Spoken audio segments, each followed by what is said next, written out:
One to one ஆன்மீக நேயர்களுக்கு அன்பு வணக்கம். நம்ம சேனலில் தொடர்ந்து ஜோதிட விழிப்புணர்வு நிகழ்ச்சிகளை பார்த்துட்டு வரோம். அந்த வகையில் நாம் இன்றைக்கி பார்க்க போகிறது 9ஆம் இடம் சொல்லும் ரகசியத்தை பார்க்க போகிறோம். நான் ஏற்கனவே தொடர்ந்து சொல்லிகிட்டே இருக்கிற மாதிரி ஒரு ஜாதகத்தில் லக்னம்னு சொல்லக்கூடிய 1ஆம் இடம், 5ஆம் இடம், 9ஆம் இடம் இது மூணும் தெளிவாக இருந்ததுன்னா தான் அவங்களுக்கு ஜாதகத்தையே பார்க்கணும் அப்படின்னு சொல்கிறோம். 5ஆம் இடத்தை பற்றி ஏற்கனவே பார்த்தோம். இப்போ நம்ம 9ஆம் இடத்தை பற்றி பார்க்குறோம். இந்த 9ஆம் இடம் அப்படிங்கிறது பார்த்திங்கன்னா பாக்கியஸ்தானம் அப்படின்னு சொல்லுவோம். பாக்கியம் அப்படின்னா என்ன? அதாவது எதை நாம் அடையணுன்னாலும் நமக்கு தேவையானது நமக்கு கிடைக்கணுன்னா கூட அது பாக்கியம் இருந்தால் தான் நமக்கு கிடைக்கும். நிறைய இடங்களில் சொல்கிறாங்கல்ல, அது இருக்கா இது இருக்கா அப்படின்னு கேட்கும்போது அதெல்லாம் எனக்கு அந்த பாக்கியம்லாம் இல்லைங்க அப்படின்னு சொல்கிறாங்கல்ல, இதுதான் பாக்கியஸ்தானம், தந்தை குறியக்கூடிய ஸ்தானம். அப்போ ஒருத்தவங்களுடைய பூர்வீகம் நல்ல பூர்வீகமாக இருக்கா, அவங்க தந்தையார் எப்படி இருப்பார், தந்தையாரோட ஸ்டேட்டஸை வச்சு ரொம்ப முக்கியமாக சொல்ல வேண்டியிருக்கும். அடுத்தது பார்த்திங்கன்னா இந்த உயர்கல்வி அப்படின்னு சொல்லுவாங்க. உயர்கல்விங்கிறது கல்வின்னு பார்க்கும்போது 2ஆம் இடம் அடிப்படை கல்வி, 4ஆம் இடம் அப்படின்னு பார்க்கும்போது ஒரு கல்லூரி வரைக்கும் வச்சுக்கிட்டா கூட அதுக்கப்புறம் மாஸ்டர் டிகிரி அந்த மாதிரி கல்விகள் சொல்கிறாங்கல்ல, இது பார்த்திங்கன்னா 9ஆம் இடம். அப்புறம் ஆராய்ச்சி கல்வியெல்லாம் 12ஆம் இடம் வகை வகையாக பிரித்தா கூட 9ஆம் இடம் நல்லா இருந்தால் தான் உயர்கல்வியை உங்களால் சரியாக முடிக்க முடியுங்கிறத நாம் தெரிஞ்சுக்கணும். இந்த ஆன்மீக பயணங்கள் அப்படின்னு சொல்கிறோம். ஆன்மீக பயணங்கள் அப்படின்னு பார்த்திங்கன்னா இப்போ நம்ம எத்தனை பேர் காசிக்கு போயிருப்போம் அப்படின்னு தெரியாது. காசி, ராமேஸ்வரம் இந்த மாதிரி சில புனித தலங்கள் இருக்கும். அது மாதிரி ஒவ்வொரு மதத்துக்கும் அவங்கவுங்க தலங்கள் இருக்கும். அதாவது நம்ம சில கோயில்களுக்கு நினச்சா கூட போகவே முடியாது. எவ்வளோ தான் ட்ரை பண்ணால் கூட பணம் கூட வசதிகள் வாய்ப்புகள்லாம் கூட இருக்கும். நம்மளால் சில நேரங்களில் போகிறதுக்கான வாய்ப்பே அமையாது. சில பேரை பார்த்திங்கன்னா வெளிநாடுகளில் இருக்கக்கூடிய அந்த நேபாளம் அந்த மாதிரி வெளிநாடுகளில், இலங்கை இந்த மாதிரி நாடுகளில் இருக்கக்கூடிய கடவுள்கள் எல்லாம் போய் தரிசனம் பண்ணிட்டு வந்துடுவாங்கல்ல, இதை குறிக்கிற இடமும் 9ஆம் இடம். அடுத்தது ஆலய பணிகள்லாம் சொல்லிட்டோம் இல்லையா, அறக்கட்டளை அப்படின்னு ஒன்று இருக்குது. ஏற்கனவே சொன்னோம் இல்லையா, தர்ம கர்மாதிபதியில் 9ஆம் இடம் தர்மத்தை குறிக்குதுன்னு சொல்லிட்டு. அப்போ 9ஆம் இடம் நல்லா இருந்தால் தான் தர்மம் செய்ய முடியும்னா மடங்கள் இருக்கும் பாருங்கள். சில இடங்களில் பார்த்திங்கன்னா இந்த சொத்துக்களை எழுதி வச்சுட்டு, அறக்கட்டளை எழுதி வச்சுட்டு அதில் வர்றதை எடுத்து மற்றவங்களுக்கு கல்விக்கோ இல்லை மற்ற சில உதவிகளுக்கோ மருத்துவத்துக்கோ இந்த மாதிரி தானமாக வழங்குறாங்கல்ல, அவங்களுக்கு கூட பார்த்திங்கன்னா இந்த 9ஆம் இடம் நல்லா இருந்தால் மட்டும்தான் தானம் வழங்க முடியும். அதே போல் இந்த கோயில் திருப்பணிகள் செய்கிறாங்க. நம்ம ஆலய தரிசனத்தை பற்றி சொல்கிற மாதிரி கோயில் திருப்பணிகள் அப்படிங்கிறது ரொம்ப முக்கியமான விஷயம் இல்லையா. நிறைய கோயில்களை பார்த்திங்கன்னா இந்த கும்பாபிஷேகம், குடமுழுக்கு விழாக்கள்லாம் நடத்துகிறோம் இல்லையா, அது சாதாரண விஷயம் இல்லை. பொதுவாக ஒரு கோயில்களுக்கு 12 வருஷத்துக்கு ஒரு தடவை அந்த கும்பாபிஷேகம் நடத்துவாங்கல்ல, அந்த கும்பாபிஷேக பணிகளுக்கு தன்னால் என்ற உதவிகளை செய்பவர்கள் கூட இந்த 9ஆம் இடம் நல்லா இருந்தால் தான் செய்ய முடியும். கோயில்கள் மட்டுமே இல்லை, அறக்கட்டளைக்கு சம்பந்தமான இடங்கள்லாம் இருக்குல்ல, இந்த பஸ் ஸ்டாண்டில் நிழல் குடை கட்டி கொடுப்பாங்க, பொது இடங்களில் தண்ணீர் எல்லாருக்கும் கிடைக்கிற மாதிரி ஏற்பாடு செஞ்சு கொடுப்பாங்க. இந்த மாதிரி பொதுமக்கள் மழை கிழ வந்தால் ஒதுங்கிறதுக்குன்னு சில இடங்கள் கட்டி கொடுப்பாங்க, சத்திரங்கள் கட்டி கொடுக்குறாங்கல்ல, இது எல்லாத்தையும் சொல்கிறது 9ஆம் இடம். அதனால தான் சொல்கிறோம், லக்னம் எவ்வளோ முக்கியமோ 5ஆம் இடம் எவ்வளோ முக்கியமோ அதே போல் 9ஆம் இடமும் முக்கியம். இதை நம்ம ஓரளவு டீப்பாக பார்த்துருந்தா கூட மேலோட்டமாக சொல்லும்போது என்ன சொல்கிறோன்னா, ஒரு மனிதன் தோன்றும் போது அவனுக்கு பார்த்திங்கன்னா சின்ன வயசில் அவனுக்கு தேவையான பொருள்கள் கிடைக்கும்ல, உண்ண உணவு, உடுக்க உடை, இருக்க இடம். சில பேர் பார்த்திங்கன்னா குடும்பத்தில் எல்லாருமே கஷ்டப்படுவாங்க. ஆனால் ஒரு சிலருக்கு மட்டும் பார்த்திங்கன்னா அவங்களுக்கு தேவையானது எங்கேருந்தாவது கிடைச்சிடும். ஸோ இப்போ அவங்களுக்கு 9ஆம் இடம் நல்லா இருக்குன்னு அர்த்தம். இன்னும் சில இடங்களில் பார்த்திங்கன்னா வசதியானவர்களாக இருப்பாங்க, பெரிய கோடீஸ்வரர்களாக இருப்பாங்க, நினச்சதை நினச்ச நேரத்தில் வாங்கிக்க முடியும். ஆனாலும் அவங்க எதையும் அனுபவிக்க முடியாத சூழல்லே அவங்க லைஃப்பில் போயிட்டுருப்பாங்கல்ல, அவங்களுக்கும் 9ஆம் இடம் பாதிக்கப்பட்டிருக்கு அப்படின்னு எடுக்கலாம். ஸோ 9ஆம் இடம் நல்லா இருந்தால் தான் ஒருத்தவங்களுக்கு தேவையான நேரத்தில் தேவையானது கிடைக்கும். அதனால தான் அதை பாக்கியஸ்தானம் அப்படின்னு சொல்கிறாங்க. இப்போ இந்த 9ஆம் இடத்துல என்னென்ன கிரகங்கள் இருந்தால் என்னென்ன பலன் கிடைக்கும் அப்படிங்கிறத இப்போ நம்ம பார்ப்போம். பொதுவாக 9ஆம் இடம் பாக்கியஸ்தானம்னு சொல்லிட்டோம்ல, இந்த பாக்கியஸ்தானத்தில் சூரியன் இருந்தால் என்ன பலன் அப்படின்னு பார்க்கும்போது பொதுவாக 9ஆம் இடத்துல சூரியன் இருக்கிறத அவ்வளோ சிறப்பாக சொல்ல முடியாது. ஏற்கனவே நம்ம பல நிகழ்ச்சிகளை தொடர்ந்து பேசிட்டு வந்தது தான். சூரியன் அப்படிங்கிறது தந்தையை குறிக்கக்கூடிய ஒரு கிரகம். 9ஆம் இடம்ங்கிறது தந்தையை குறிக்கக்கூடிய ஒரு இடம். அப்போது தந்தையை குறிக்கக்கூடிய ஒரு கிரகம் தந்தையை குறிக்கக்கூடிய ஒரு இடத்தில் இருந்தால் காரகோபாவனாஸ்தின்னு ஒரு விஷயத்தை எடுத்துருவாங்க. இது ஏன் அப்படின்னா, ஒன்று தந்தையோடு சேர்ந்து இருக்க முடியாது, தந்தையும் மகனும் சேர்ந்து இருந்தாங்கன்னா 2 பேருக்குமே வளர்ச்சி இருக்காது, இல்லைன்னா தந்தைக்கும் மகனுக்கும் பல விஷயங்களில் ஒத்து போகாது. நிறைய பேருக்கு பார்த்திங்கன்னா சின்ன வயசுலேயே தந்தை இறந்து போகிறது கூட உண்டு இல்லையா. அதனால் பொதுவாக 9ஆம் இடத்துல சூரியன் இருக்கிறது அவ்வளோ நல்ல சிறப்பு கிடையாது. ஆனால் அப்பாறு சூரியன் ஒரு வேளை வந்து 9ஆம் இடத்துல இருந்து அதுக்கு வந்து குரு மாதிரி சுபக்கிரகங்களோட பார்வை கிடைச்சிருந்ததுன்னா இந்த பாதிப்புலேருந்து ஒரு விடுதலை கிடைக்கும். அடுத்தது 9ஆம் இடத்துல சந்திரன் இருந்தால் என்ன பலன் அப்படின்னு நம்ம பார்த்தோம்னா, பொதுவாக தந்தையை குறிக்கக்கூடிய கிரகம் வந்து சூரியன்னா, தாயை குறிக்கக்கூடிய கிரகம் வந்து சந்திரன் இல்லையா? அப்போ இந்த 9ஆம் இடத்துல சந்திரன் இருந்தால், அதாவது வந்து நீச்சம் பெறாமல் இல்லை இன்னும் கொஞ்சம் பாவக்கிரகங்களோட சேர்க்கை பார்வை இல்லாமல் இருந்ததுன்னா, அவங்க வந்து பார்த்திங்கன்னா சில வீட்டில் நம்ம ஏற்கனவே சொன்னது தான், தந்தையே பார்த்திங்கன்னா தாய்க்கு நிகராக எல்லா வேலையும் செஞ்சுட்டு உட்காந்துருப்பார். குழந்தைகளை குளிப்பாட்டி விட்டுடுவார், சாப்பாடு ஊட்டி விட்டுருவார், தலை பின்னி விட்டுடுவார். சில வீட்டில் சமைச்சு மிச்செல்லாம் கூட பிள்ளைங்களுக்கு என்ன பிடிக்குமோ அதெல்லாம் செஞ்சு கொடுத்துருவார். இந்த குழந்தைங்களுக்கு முட்டை தான் ரொம்ப பிடிக்குது, என் ஒய்ஃபு செய்யவே மாட்டேன்னு அவர் போய் ஆம்லெட் போட்டு கொடுப்பாரு. இதெல்லாம் நடக்குதுல்ல. தந்தை வந்து ஒரு தாயான மனநிலைக்கு மாறி அந்த குழந்தைகளை கவனிக்கிற வாய்ப்பு கிடைக்குதுல்ல. அதுதான் வந்து பாக்கியஸ்தானத்தில் சந்திரன் இருந்தால் கிடைக்கக்கூடிய ஒரு பலன்.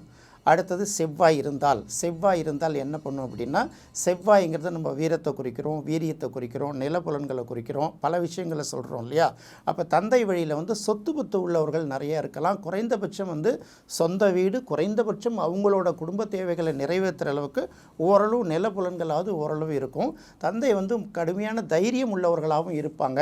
அந்த குடும்பம் வந்து ரொம்ப வலிமையான குடும்பமாக இருக்கும். சில பேர் பார்த்திங்கன்னா நிறைய ஏக்கர் கணக்கில் வச்சுருந்தா கூட அவங்க சில கடனில் இருப்பாங்க. சில பேர் பார்த்திங்கன்னா கொஞ்சம் நிலம் இருந்தால் கூட அதில் நல்லா சிறப்பாக விவசாயம் பண்ணிக்கிட்டு அதில் நல்ல வாடகை வஞ்சிக்கிட்டு இந்த மாதிரி பல விஷயங்கள் அந்த செவ்வாய் 9ஆம் இடத்துல இருக்கிறது கூட, அது வந்து நீச்சமாக இருக்கா உச்சமாக இருக்கிறது ஒரு பக்கம் பார்த்துக்கும். இருந்தால் கூட செவ்வாய் 9ஆம் இடத்துல இந்த இடத்துல பாவக்கிரகம் அப்படின்னு பார்க்குறத விட செவ்வாயை வந்து மற்ற கிரகங்கள் பார்த்துருந்தாலோ, செவ்வாய் வந்து நல்ல நிலையில் இருந்தாலோ ஓரளவு நல்ல பலன்கள் தான் கொடுக்கும். ஏன்னா செவ்வாய்ங்கிறது இந்த இடத்துல நிலப்புலன்களையும் குறிக்கிறதுனால அதையும் சேர்த்து நம்ம சில விஷயங்களில் பார்க்க வேண்டியதாக இருக்குது. அடுத்தது 9ஆம் இடத்தில் புதன் இருந்தால் அப்படின்னா, 9ஆம் இடத்துல புதன் இருந்தால் நல்லது தான். எப்படி இருந்தாலும் பார்த்திங்கன்னா 9ஆம் இடம்ங்கிறது வந்து இந்த இடத்துல சுபக்கிரகம் தானே புதன். அந்த சுபக்கிரகம் வந்து 9ஆம் இடத்துல இருக்கும்போது நிச்சயமாக நல்ல பலன்களை தான் கொடுக்கும். எதுவாக இருந்தாலும் 2 அப்படின்னு சொல்லியிருக்கோம்ல, ஏற்கனவே சொன்னோம். படிச்சிருப்பாங்க, உயர்கல்விக்கெல்லாம் நிறைய ட்ரை பண்ணுவாங்கன்னு சொல்கிறோம்ல. உயர்கல்வியில் கூட பார்த்திங்கன்னா 2 படிப்பை படிச்சுட்டு வருவாங்க அவங்க. எல்லாத்துலேயுமே பார்த்திங்கன்னா நல்ல நிலைகளில் இருக்கும். ஆனால் இந்த புதன் வந்து பாவக்கிரகங்களோட சேராமலோ பாவக்கிரகங்களோட பார்வை பெறாமலும் இருக்கணும். சுபக்கிரகங்கள் சம்மந்தப்பட்டிருந்தால் நல்லாயிருக்கும். ஏன்னா புதனை பொறுத்த வரைக்கும் அதுக்கு 2 கேரக்டர் இருக்குது. பாவக்கிரகங்களோட சேரும்போது வந்து அவங்களாம் வேலை பார்த்துரும். சுபக்கிரகங்கள் சேரும்போது இந்த சுபக்கிரகங்களோட பார்வை சேர்க்கை பெறும்போது ஒரு சுபமாக வேலை பார்த்துரும்.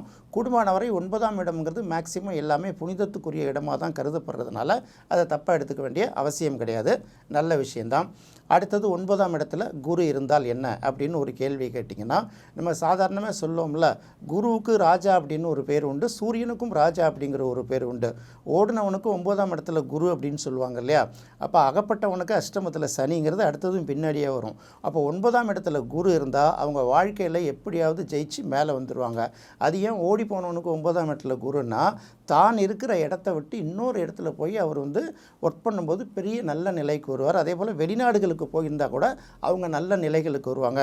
அப்போ உள்ளூரை நம்ம பெரிய அளவுக்கு சார்ந்திருக்காமல் அடுத்தடுத்த ஊர்களுக்கு போய் அவங்க முயற்சி பண்ணாங்கன்னா பெரிய அளவுக்கு வெற்றி கிடைக்குங்கிறத இந்த 9ஆம் இடத்து குரு சொல்லுது.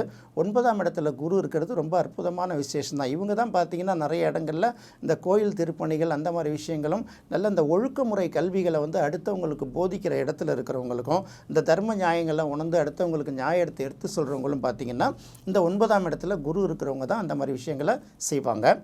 அடுத்து 9ஆம் இடத்துல சுக்கிரன் இருந்தால், அப்போ சுக்கிரன் அப்படிங்கிறது வந்து நிச்சயமாக நல்ல கிரகம் தானே, அது ஒரு சுப கிரகம் தானே. 9ஆம் இடத்துல சுக்கிரன் இருந்ததுன்னா அவங்க பூர்வீகத்தில் பார்த்திங்கன்னா பெண்களோட எண்ணிக்கை அதிகமாக இருக்கும். நிறைய வீட்டில் பார்த்திங்கன்னா இந்த பையனுக்கு அவங்க அத்தை எழுதி வச்ச சொத்தும்பாங்க, இந்த பையனுக்கு அவங்க சித்தி கொடுத்தது அப்படிம்பாங்க. இந்த மாதிரி அந்த குடும்பத்தில் வந்து தாய் வழி தந்தை வழியில் உள்ள பெண்கள் எல்லாமே பார்த்திங்கன்னா அவங்க மேலே வந்து ஏதோ ஒரு வகையில் அன்பு செலுத்துகிறவங்களாலும் அவங்க ஏதோ செய்கிறதாகவும் இருக்காங்கல்ல. இது வந்து 9ஆம் இடத்துல சுக்கிரன் இருக்கிறதுனால கிடைக்கக்கூடிய ஒரு நல்ல பலன் தான். இந்த சுக்கிரன் வந்து பாதகஸ்தானத்துலேயோ இல்லை நீச்ச இடங்கள்லையோ அதுக்கு வந்து எதிர்த்து செயலோ இல்லாமல் இருக்கிறது ரொம்ப நல்லா இருக்கும் அப்படிங்கிறது தான் நம்ம பார்த்துக்கணும். அடுத்தது 9ஆம் இடத்தில் சனி இருந்தால் என்ன பலன் அப்படின்னு பார்க்கணும். பொதுவாக வந்து 9ஆம் இடத்துல சனி இருக்கிறது அவ்வளோ சிறப்பு இல்லை. ஏன்னா நம்ம 9ஆம் இடம் அப்படிங்கிறது வந்து நம்ம பூர்வீகத்தில் நாம் வந்து இந்த ஜென்மத்தில் அனுபவிக்க வேண்டிய எல்லாம் இந்த காலாகாலத்தில் படிப்பு, காலாகாலத்தில் வந்து திருமணம், காலாகாலத்தில் வேலை வாய்ப்பு, காலாகாலத்தில் குழந்தை பிறகுது இப்படி சொல்கிறாங்கல்ல. இதுதான் இந்த இடத்துல போய் சனி உட்காந்துச்சுன்னு பார்த்தீங்கன்னா, என்னதான் வசதி வாய்ப்பு முதல்ல வசதி வாய்ப்புகள் பெரிய அளவுக்கு இருக்கிறதுக்கு வாய்ப்பு இல்லை. அப்படியே வசதி வாய்ப்புகள் இருந்தால் கூட அந்த வசதி வாய்ப்புகளை முழுமையாக அனுபவிக்கிற அளவுக்கு அவங்களுக்கு வாய்ப்பு கிடைக்கிறது ரொம்ப கடினமாக இருக்கும். அதனால் வந்து 9ஆம் இடத்துல சனி இருக்கிறது அவ்வளோ சிறப்பு இல்லை. அடுத்தது ராகு. 9ஆம் இடத்துல ராகு இருக்கிறத பற்றி ரொம்ப தெளிவாக பார்க்க வேண்டியதாக இருக்குது.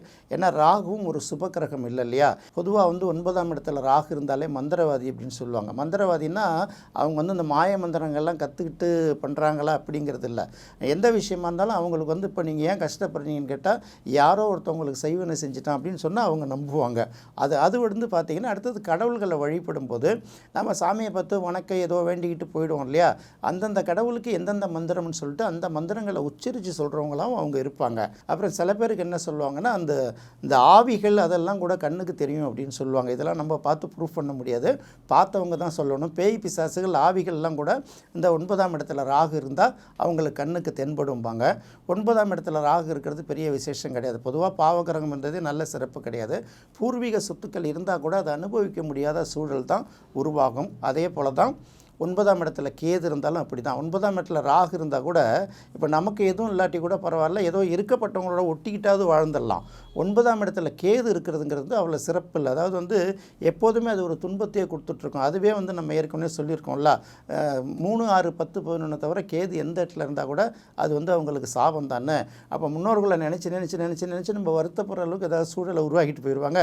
அப்படி இல்லைன்னா கூட பார்த்திங்கன்னா நிறைய வாழ்ந்துருப்பாங்க, நமக்கு அதை கொடுத்து வைக்கலன்னு நினச்சி ஏங்கிட்டே இருப்போம்ல. இப்படி வந்து அந்த சூழ்நிலைகள் வர்றதுனால இப்போ 9ஆம் இடத்துல 9 கிரகங்கள் சூரியனில் ஆரம்பித்து கேது வரைக்கும் நின்னா என்னென்ன பலன்கள் அப்படிங்கிறத பார்த்துட்டோம். இப்போ இன்னொன்று என்னென்னா, அந்த கிரகம் வந்து வலிமையாக இருக்கா, உச்சமாக இருக்கா, நீச்சமாக இருக்குதா, பகை இடத்துல இருக்கா, பாதகஸ்தானத்தில் இருக்கா, எல்லாத்துக்கும் மேலே முக்கியமாக பார்க்க வேண்டியது என்னென்னா, அது வந்து லக்னத்துக்கு சுபரா பாவரா இதை எல்லாத்தையும் பார்க்கணும். ஜென்ரலாக பார்க்கும்போது 9ஆம் இடத்துல ஒரு சுபக்கிரகம் இருந்தால் நல்லது, அவர்கள் லைஃப் நல்லாயிருக்கும் அப்படிங்கிறது ஒரு உதாரணம். பாவக்கிரகங்கள் என்ன தான் இருந்தால் கூட, எவ்வளோ வசதியாக இருந்தால் கூட அவங்களால வந்து இந்த ஜென்மத்தில் நாம் அனுபவிக்க வேண்டிய நிறைய விஷயங்களை அனுபவிக்க முடியாமல் அது தடைகளை ஏற்படுத்துங்கிறது தான் நாம் தெரிஞ்சுக்கணும். இதுதான் முக்கியமாக. பொதுவாக ஒரு பெண்ணோட ஜாதகத்தில் கூட பார்த்திங்கன்னா, இந்த 9ஆம் இடம் 5ஆம் இடம் நல்லா இருந்ததுன்னா, 9ஆம் இடம் குறிப்பாக நல்லா இருந்தாலே இருக்கிற இடத்துலையும் அந்த பொண்ணுக்கு தேவையானது கிடச்சிடும். கல்யாணம் பண்ணி கொடுக்குற இடத்துலையும் அது நல்ல செல்வாக்காக இருக்கும். அந்த 9ஆம் இடம் பாதிக்கப்படும் போது தான் நிறைய இடங்களில் வந்து இந்த கஷ்டங்களை சூழ்நிலைகளை அனுபவிக்க வேண்டிய ஒரு சூழல் வருது. அந்த வீட்டு பொறுப்பை சில நேரங்களில் சுமக்கக்கூடிய சூழல்லாம் வரும். இதெல்லாம் வந்து ஆண் பெண் அப்படின்னு இல்லை, எல்லோரும் வந்து ஆன்மா தானே. இது எல்லாருக்குமே வந்து 9ஆம் இடம் நல்லா இருக்கிறது எல்லா வகையிலும் நல்லது. என்ன நேயர்களே, இந்த நிகழ்ச்சி உங்களுக்கு ரொம்ப பிடிச்சிருக்குன்னு நினைக்கிறேன். மீண்டும் இன்னொரு சுவையான நிகழ்ச்சியில் சந்திப்போம். நன்றி, வணக்கம்.